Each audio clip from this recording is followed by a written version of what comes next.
So hello traders, ಇವತ್ತು ನಾವು candle stick ಸೈಕಾಲಜಿನ ನಾವು ಸ್ಟಡಿ ಮಾಡ್ತೀವಿ. ಅಲ್ಲಿ ಪಾರ್ಟ್ಸ್ ಇದಾವೆ. ಇದು ಫಸ್ಟ್ ಪಾರ್ಟ್ 1. ಸೊ ಒಂದೊಂದು ಕ್ಯಾಂಡಲ್ಸ್ನ ನೀವು ಅಬ್ಸರ್ವ್ ಮಾಡಬೇಕಾದ್ರೆ ಒಂದೊಂದು ಕ್ಯಾಂಡಲ್ಸ್ನ ಒಂದೊಂದು ಸ್ಟೋರಿ ಹೇಳುತ್ತೆ. ಸೊ ನೀವು ಅಬ್ಸರ್ವ್ ಮಾಡಿದ್ರೆ ನೀವು ನೆಕ್ಸ್ಟ್ ಆಗ ಮೂಮೆಂಟ್ನ ನೀವು ಅರ್ಥ ಮಾಡ್ಕೋಬೋದು. ಸೊ ಅದು ಹೆಂಗೆ ಅಬ್ಸರ್ವ್ ಮಾಡಬೇಕು ಅಂದರೆ, ಫಾರ್ ಎಕ್ಸಾಂಪಲ್ ನೋಡ್ರಿ, ಇಲ್ಲಿ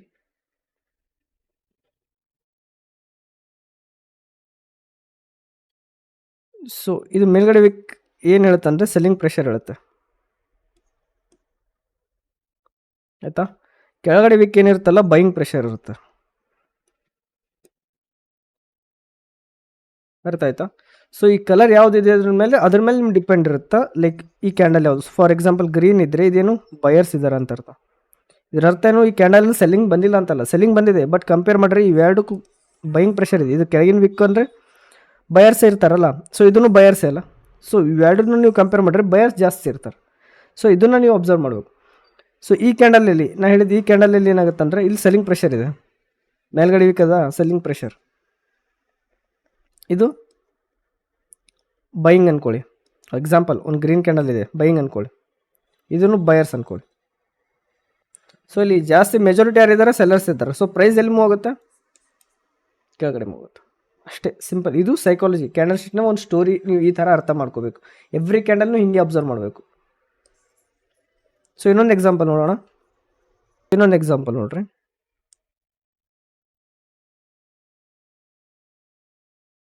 ಸೊ ಇದೇನು ಹೇಳ್ತೇಳಿ. ಸೊ ಇದಿಷ್ಟು ಈ ಪಾಯಿಂಟ್ ಇದೆಯಲ್ಲ, ಇದೇನು ಬೈಯಿಂಗ್ ಪ್ರೆಷರ್ ಇದೆ,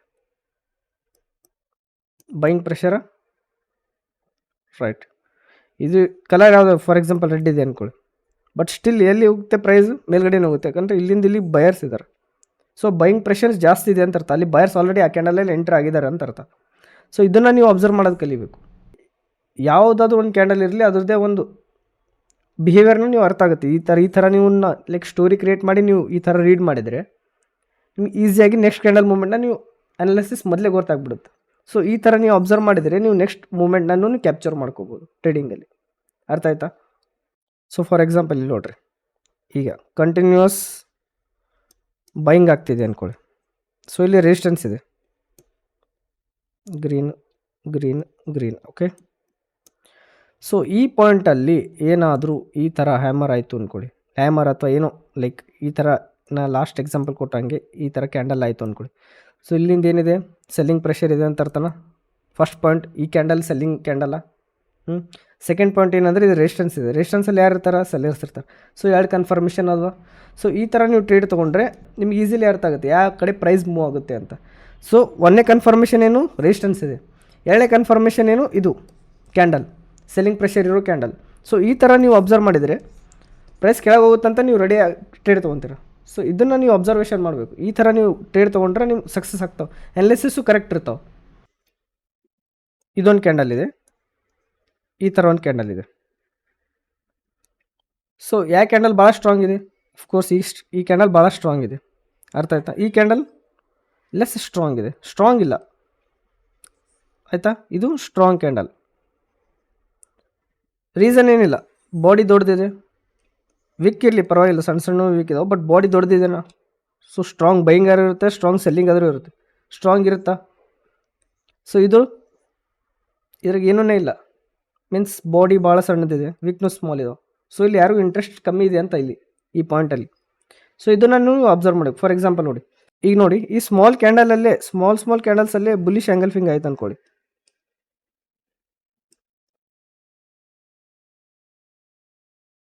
ಗ್ರೀನ್ ಬುಲಿಶ್ ಆ್ಯಂಗಲ್ಫಿಂಗ್ ಆಯ್ತು ಅಂದ್ಕೊಳ್ಳಿ, ಇದು ಮೇಲೆ ಹೋಗುತ್ತಾ, ರಾಂಗ್, ಹೋಗೋದಿಲ್ಲ. ರೀಸನ್ ಏನು, ಸ್ಮಾಲ್ ಕ್ಯಾಂಡಲ್ಸ್ ಇದೆ, ಅಲ್ಲಿ ಇಂಟ್ರೆಸ್ಟ್ ಇಲ್ಲ ಯಾರಿಗೂ ಟ್ರೇಡ್ ತೊಗೊಳೋಕ್ಕೆ. ಈ ಥರ ಪಕ್ಕಕ್ಕೆ ಕ್ಯಾಂಡಲ್ಸ್ ಆಗ್ತಿರ್ತಾವೆ, ಅರ್ಥ ಆಯ್ತಾ. ಈ ಥರ ಆದರೆ ನೀವು ಎಂದೂ ಟ್ರೇಡ್ ತೊಗೋಬಾರ್ದು. ಸಣ್ಣ ಕ್ಯಾಂಡಲ್ಸ್ ಆದರೆ ಟ್ರೇಡ್ ತೊಗೊಳಕ್ಕೆ ಹೋಗ್ಬಾರ್ದು. ನಿಮ್ಮದು ಯಾವಾಗ ಇಂಟ್ರೆಸ್ಟ್ ಕ್ರಿಯೇಟ್ ಆಗುತ್ತೆ ಟ್ರೇಡಿಂಗಲ್ಲಿ ಅಂದರೆ ದೊಡ್ಡ ಕ್ಯಾಂಡಲ್ಸ್ ಅಬ್ಸರ್ವ್ ಮಾಡಬೇಕು, ಅರ್ಥ ಆಯ್ತಾ. Simple.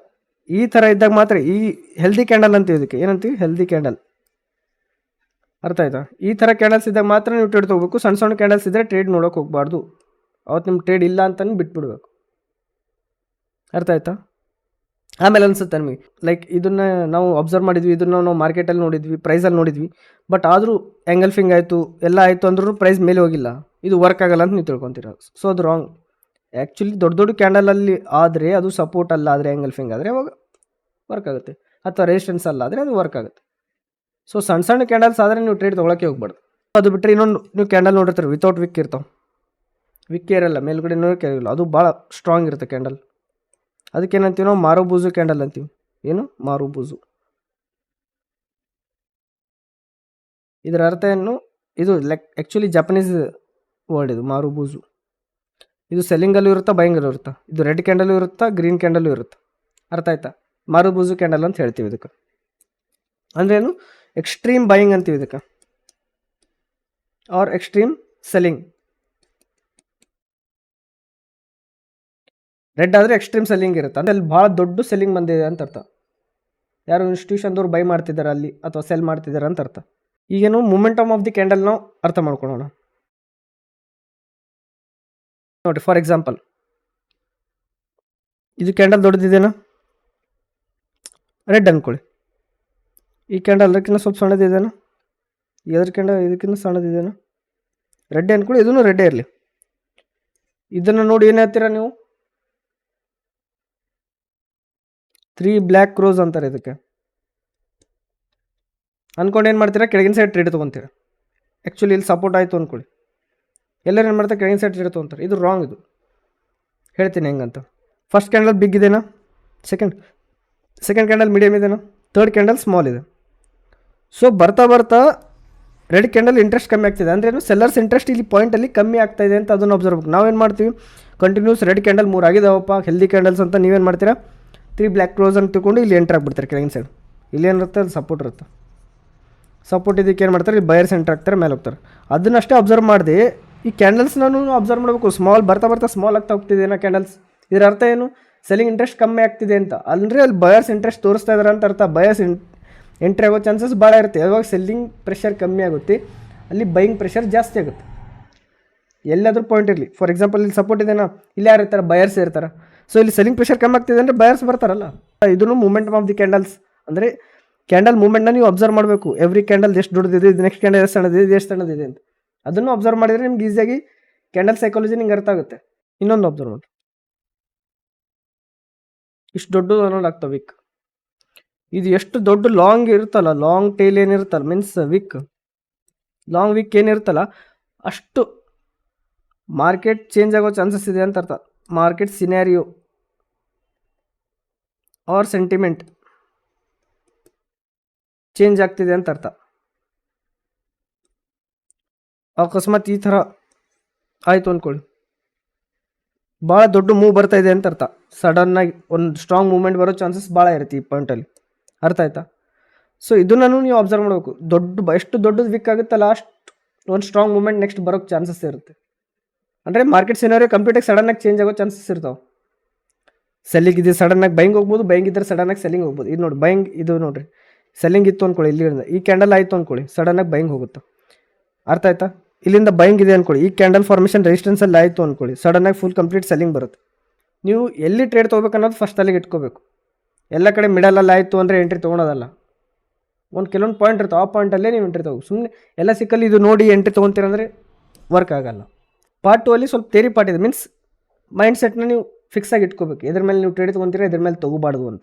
First point, focus on key levels. Focus on key levels. Key levels ಅಂದ್ರೆ ಏನು? ರೆಸಿಸ್ಟೆನ್ಸ್ ಆಗಿರ್ಬೋದು,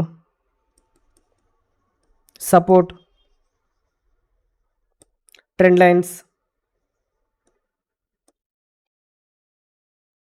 ಎಕ್ಸೆಟ್ರಾ.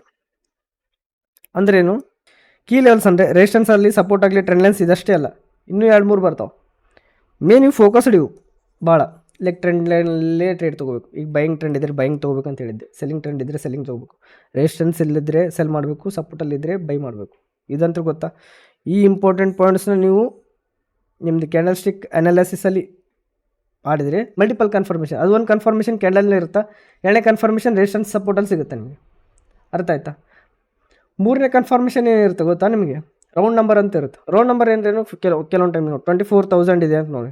ಫಾರ್ ಎಕ್ಸಾಂಪಲ್ ಹೇಳ್ತಾ ಇದೆ, ನಿಫ್ಟಿ 24,000 ಮೂವ್ ಆಗ್ತಾಯಿದೆ. ಸೊ ಈ 24,000 ಹತ್ರ ಬಂತು ಅಂದ್ಕೊಳ್ಳಿ, ಇದು ರೌಂಡ್ ನಂಬರ್ ಆಗಿರುತ್ತೆ. ಸೊ ಅಲ್ಲಿಂದ ಸೆಲ್ಲಿಂಗ್ ಬರೋ ಚಾನ್ಸಸ್ ಭಾಳ ಇರುತ್ತೆ. ಭಾಳ ಜನ ಅಲ್ಲಿ ಸೆಲ್ಲಿಂಗ್ ಆರ್ಡರ್ ಪ್ಲೇಸ್ ಮಾಡಿ ಇಟ್ಕೊಂಡಿರ್ತಾರೆ ಇನ್ಸ್ಟಿಟ್ಯೂಷನು. ಸೊ ಆ ಥರ ರೌಂಡ್ ನಂಬರು ಇಂಪಾರ್ಟೆಂಟ್ ಆಗುತ್ತೆ. ಅರ್ಥ ಆಯ್ತಾ? ಇವೆಲ್ಲನೂ ನೀವು ಅಬ್ಸರ್ವ್ ಮಾಡಬೇಕು. ಮಲ್ಟಿಪಲ್ ಕನ್ಫರ್ಮೇಷನ್ ಸಿಕ್ಕರೆ ನಿಮ್ಮದು ಟ್ರೇಡ್ ಪರ್ಫೆಕ್ಟ್ ಆಗೋ ಚಾನ್ಸಸ್ ಭಾಳ ಇರುತ್ತೆ. ಅದು ಟೆಕ್ನಿಕಲ್ ಇಂಡಿಕೇಟರ್ಸ್. ಎರಡನೇ ಪಾಯಿಂಟ್ ಏನು? Technical indicators. ಟೆಕ್ನಿಕಲ್ ಇಂಡಿಕೇಟರ್ಸ್ ಅಂದರೆ ಏನು ಬರುತ್ತೆ? EMA ಆಗಿರುತ್ತಾ, RSI ಆಗಿರುತ್ತಾ. ಸೊ ಇವೆಲ್ಲ ಲ್ಯಾಗ್ ಆಗ್ತಾವೆ. ಬಟ್ ನೀವು EMA ಯೂಸ್ ಮಾಡಿದರೆ ಲೈಕ್ ಮಲ್ಟಿಪಲ್, ಈಗ ನೋಡಿ ಇದಾಯ್ತಾ, ನಿಮ್ಗೆ EMAನೂ ಸಪೋರ್ಟ್ ಸಿಕ್ತಂದರೆ 4 ಕನ್ಫರ್ಮೇಷನ್ ಆಗ್ತಾವೆ. ಸೊ ಅಂಥಲ್ಲಿ ಬಳಸಬೇಕು. ಸುಮ್ಮನೆ EMA ಕ್ರಾಸ್ ಓವರ್ ಆದರೆ ಬೈ ಮಾಡೋದು ಸೆಲ್ ಮಾಡೋದು ಅಲ್ಲ. ಕೆಲವೊಂದು ಪಾಯಿಂಟಲ್ಲಿ ಮಾತ್ರ ಬೈ ಮಾಡಬೇಕು, ಕೆಲವೊಂದು ಪಾಯಿಂಟಲ್ಲಿ ಎಲ್ಲಿ ಬೈ ಮಾಡಬೇಕು ಅಲ್ಲೇ ಬೈ ಮಾಡಬೇಕು. ಟ್ರೆಂಡ್ ಲೈನಿಗೆ ಸಪೋರ್ಟ್ ಇರಬೇಕು, ಅವಾಗ EMA ಸಪೋರ್ಟ್ ಇರಬೇಕು. ಅದಾದಮೇಲೆ ನಿಮ್ಮ ಕ್ಯಾಂಡಲ್ ಸ್ಟಿಕ್ನು ಪ್ಯಾಟರ್ನ್ ಕ್ರಿಯೇಟ್ ಆಗಿರಬೇಕು. ಅಂದಾಗ ಮಾತ್ರ ನೀವು ಟ್ರೇಡ್ ತೊಗೋಬೇಕು, ಅವಾಗ EMA ವರ್ಕ್ ಆಗ್ತಾವೆ.